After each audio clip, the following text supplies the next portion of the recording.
49 લાખનું હેરોઇન ઝડપાયું છે। પરંતુ અહીંયા આણંદની એસઓજી પોલીસે આણંદ શહેરમાં નવા બસ સ્ટેન્ડ પાસેથી 116.270 ગ્રામ એમડી ડ્રગ્સ સાથે આદિવાસી મહિલાને ઝડપી છે। તેની પાસેથી કુલ 3,48,000 રૂપિયાનું ડ્રગ્સ કબજે કરવામાં આવ્યું।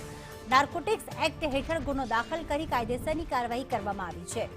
એસઓજી પોલીસને બાતમી મળી હતી કે એક આદિવાસી મહિલા મધ્યપ્રદેશથી એમડી ડ્રગ્સનો જથ્થો લઈને આણંદ આવી રહી છે અને નવા બસ સ્ટેન્ડ સામે સરદાર બાગની બહાર ઊભી રહી છે। ડ્રગ્સની ડિલિવરી લેવા આવનાર શખ્સની રાહ જોઈ રહી છે।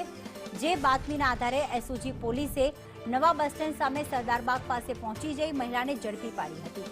મહિલાની પૂછપરછ કરતા તેણીએ પોતાની ઓળખ મધ્યપ્રદેશના જાંબુઆ જિલ્લાના બેડવા ગામની મંજુ જગદીશભાઈ ભુરિયા તરીકે ઓળખ આપી હતી, જેથી પોલીસે મહિલાને તેમજ એમડી ડ્રગ્સના જથ્થાને એસઓજી કચેરીમાં લઈ જઈ એફએસએલને જાણ કરી હતી। પણ તેને કોણ મળવા આવવાનું હતું, કોની આ મહિલા રાહ જોઈ રહી હતી, તે પણ હવે તપાસનો વિષય।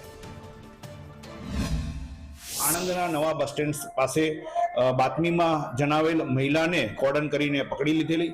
આ મહિલા પાસેથી પંચો રૂબરૂ ઝડપી કરતા તેની પાસેથી નાર્કોટિક્સ ડ્રગ્સ હોવાની એને કબૂલાત કરેલી હતી, જેથી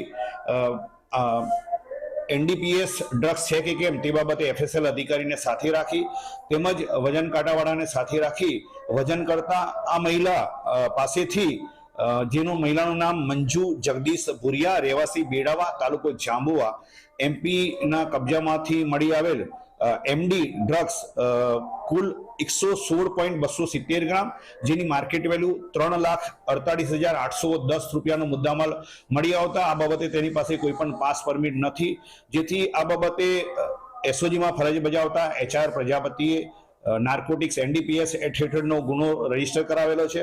આ ગુનાની તપાસ દરમિયાન નામદાર કોર્ટમાં રજૂ કરી તેના તારીખ 12/1/2026 સુધીના પોલીસ કસ્ટડી રિમાન્ડ મેળવવામાં આવેલા છે।